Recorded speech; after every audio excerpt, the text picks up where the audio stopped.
Hey everybody, this is Ray Rob. I'm Ray. And I'm Rob. Tonight we are doing our before and after review for Wonder Woman. All DC fans better pray this is good.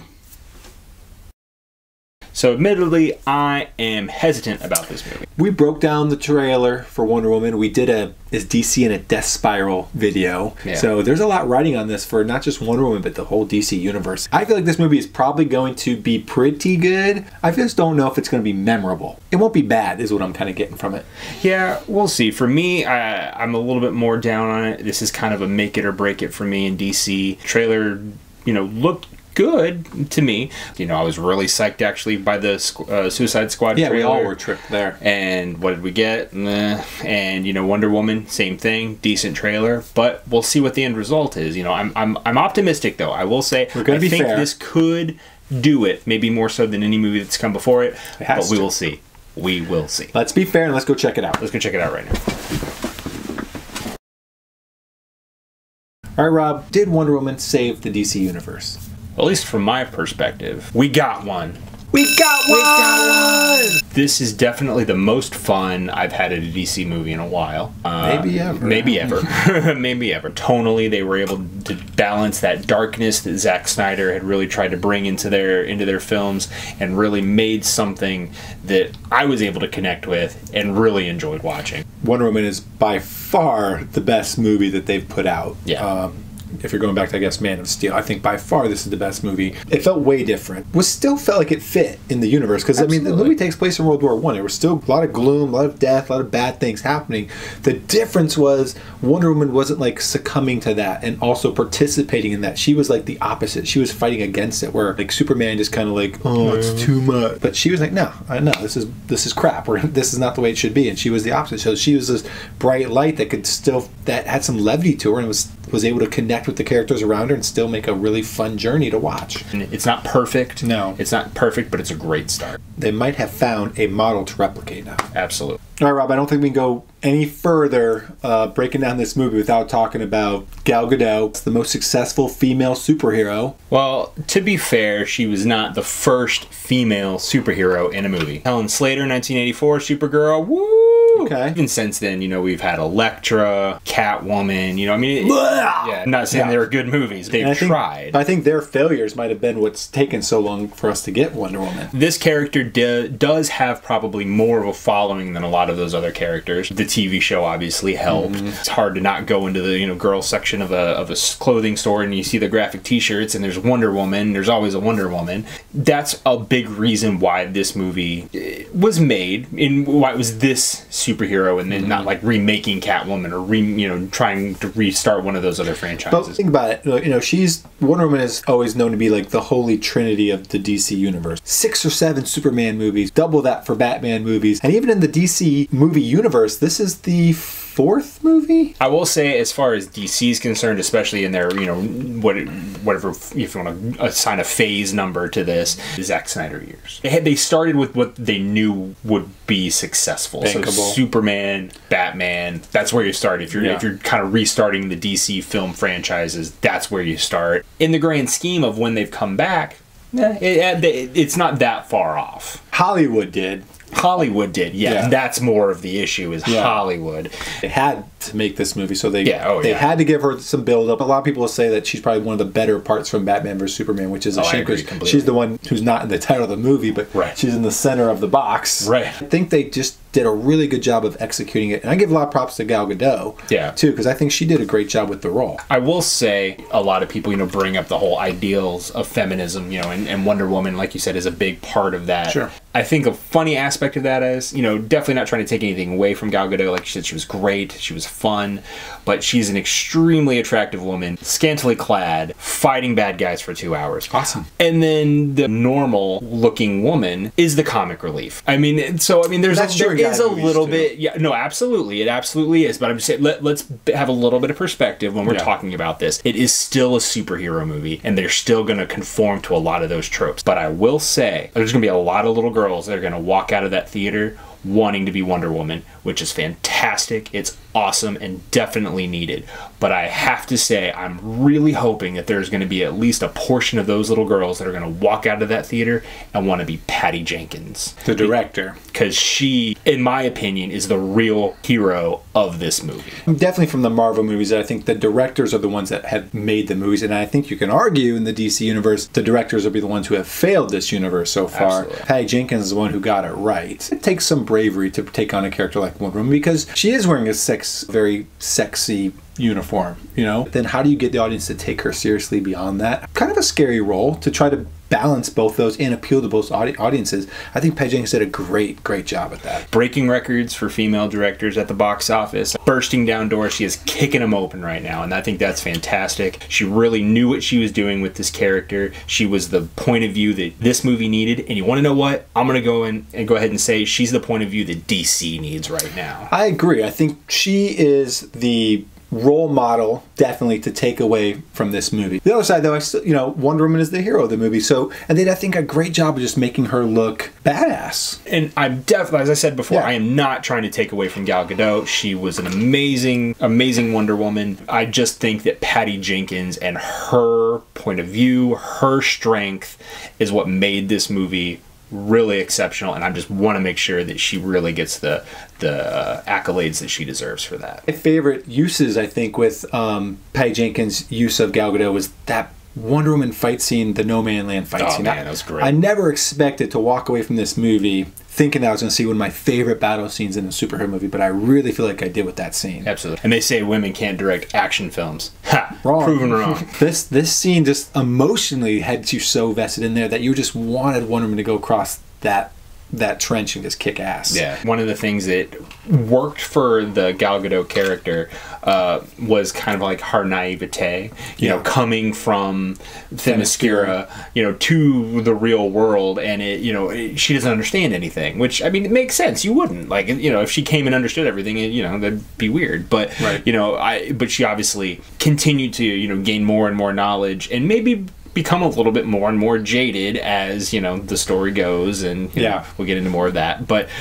you know, I agree that, you know, she was really able to kind of prop her up as a really first-class action star, but still give her at least a certain amount of depth that really made you connect with her. One funny thing, though, Gal Gadot's a bit of an accent, which I find adorable.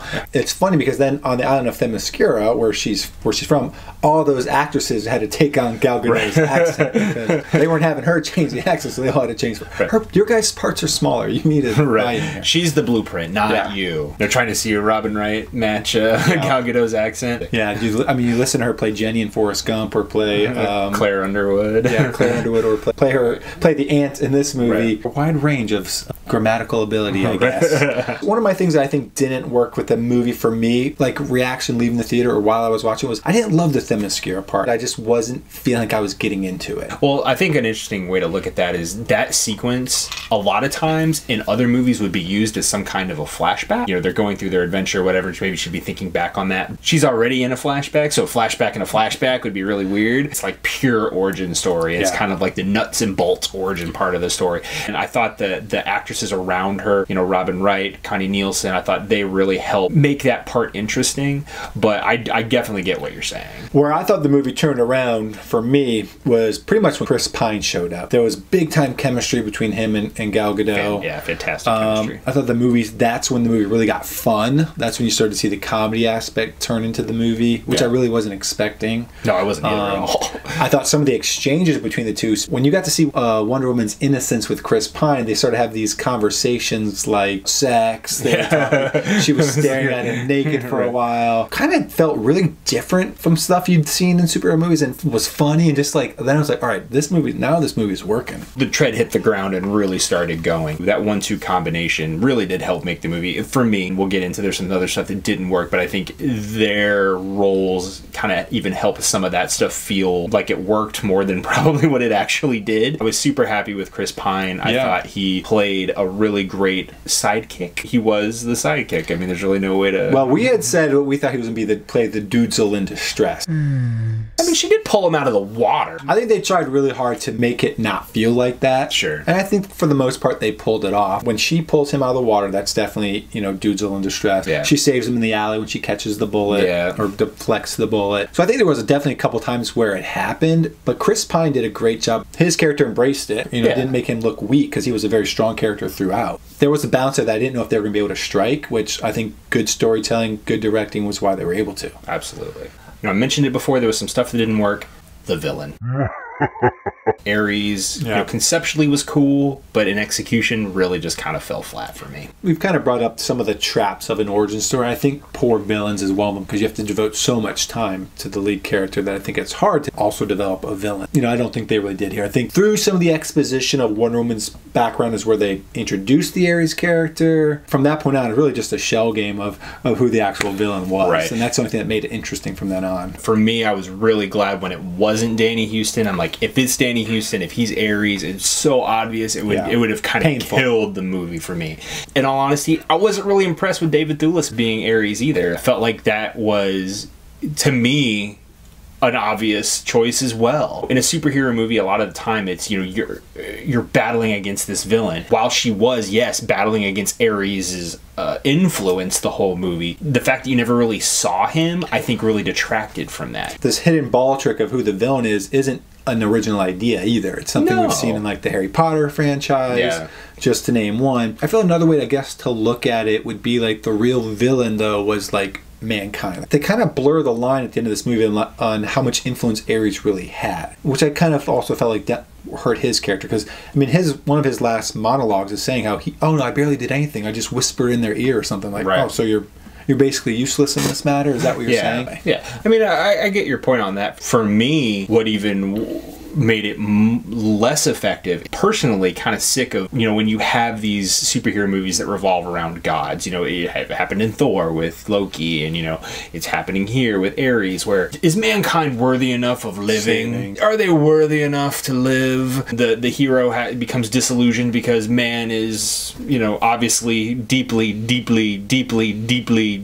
flawed. But love powers through. But love powers through. And yes, it's an effective storyline. You know, it's old as time, but I'm sick of seeing it. Like, come on. Like, can't we don't do that for the sequel? Yeah, please don't do that for the sequel. Let's do something different. That aside, you know, I mentioned earlier, I think a lot of the interactions with, you know, Gal Gadot and Chris Pine in the mystery aspect of it, you know, the spy aspect of it, I thought still helped carry the movie along despite a lackluster villain. But I think the first 15 minutes I really wasn't into it, Themyscira, and the last 15 minutes with the big over-the-top fight scene didn't do it for me. They had done some successful action sequences early in the movie, but they didn't have this big doomsday type villain. Yeah. And I feel like they could have found a way to end the movie like that and kept it. The Ares fight felt a lot like the doomsday fight. Pretty close. Inserting different characters in some of those shots. That was it. There was kind of a villain who I wish I spent more time with, would have been Dr. Poison. Yeah, I know she's not a god, and there, you know, it wouldn't have been a huge, you know, girl-on-girl fight at the end. Right. But that could have been still something more interesting there. They really thought that she would end up just kind of being swept aside in the red herring because, you know, obviously she's in that final scene. Yeah. Ares is like, look at her! She's so silly. Like,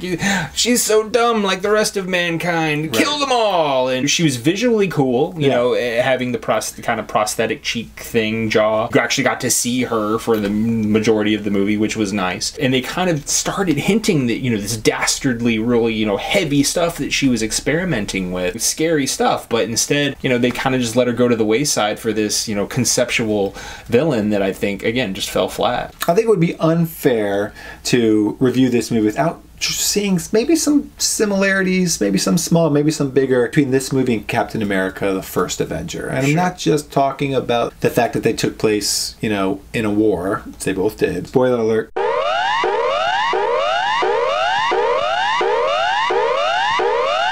Chris Pine's death scene. Very, very reminiscent of Captain America's death scene, like the love interest, I guess, you know. Right. They're flying a plane with some kind of huge device that crashes and they die. In both of these movies, they found their supporting cast of like bad luck army vets who they find in a bar, and some are too drunk and don't look trustworthy. Right. Kind of mentioned maybe the theme kind of sounding a little bit like a Thor kind of theme. So some of the stuff didn't feel super original, but I still feel like they executed it well. I feel like that mattered more. It's hard to find purely original ideas. You know, we complain about originality a lot, and I mean, it's something we always want. You know, a new take on something, even if it is just a whisper of a change. A lot of times, if you make a fun movie that is effective, you can overlook that. And I feel like for Wonder Woman, for the most part, I did that. I feel like they did find some new stuff, and it was in that relationship, I think, with Wonder Woman and Chris Pine's character, and I think that still was enough to definitely make the movie really, really work. While this obviously was an origin story, and they took a lot of those tropes from origin stories, you know, villain, the theme of the villain and all of that, it makes me really excited for a sequel and to see where they'll take the Wonder Woman character in a second movie, more so than I would have, you know, been for almost any other DC movie. The sequel to this movie will have to be fresh and feel completely different from the original, because I have a strong feeling this movie is going to take place in present day. I think Patty Jenkins has actually said it's going to take place in America, so it's going to be completely different. Now she's going to be on the earth for over 100 years. Right. So none of that naivete is going to be there anymore. She's going to be a very experienced human being in the world of men. So they're going to, you know, the story they tell with her and the journey she goes on is going to be completely different. It has to be. Yeah, absolutely. And Patty we trust. All right, Rob. So let's throw in some final thoughts here. I know we both pretty much said this is our favorite DC movie by far. I mean, I think even if I ranked it in with Marvel movies, it would still be up there pretty high in the chart. You know, for me, it was a make or break situation for me in DC. You know, as a viewer, nothing they had seemed to put together was really capturing me. So they needed Wonder Woman for me. Do they need it for the universe? Yes. Is it going to fix it completely? No. But it's a step in the right direction. Yeah. I think Patty Jenkins is a breath of fresh air in the DC universe. I'm hoping that they kind of let her influence spread a little bit, not just to Wonder Woman, but see what she might do, you know, in some of the other movies, especially after the success of this one. So, you know, I'm more excited for a sequel than I have ever been for a previous DC movie, and I think that says a lot. This is supposed to be the first movie of the Jeff Johns era of DC Universe, too, so his hand in the pot has helped a lot, too, and hopefully together these people can start to course correct. Never felt like when I was watching that I was just watching this female superhero movie, and let's see how it does. I was totally engulfed in a really fun movie watching experience. It was executed really, really well, and they were able to find a storyline of a character who happened to be a woman. And I don't feel like that should matter, you know, who the superhero is. Just tell me a story that's fun to watch. They did. So big hats off, if I wore hats, to Gal Gadot and Patty Jenkins, I think, on successfully giving that to us. All right, everybody, that's it from us. But we want to know what you think about Wonder Woman. Does it save the DC Universe? Is Patty Jenkins a rock star director? We want to know about it in the comments below. Then hit the like and subscribe button so you can catch all of our upcoming videos. Until then, this is Car Ray Rob. I'm Ray. And I'm Rob. I like your nurse's uniform, guy. These are OR scrubs. Oh, are they?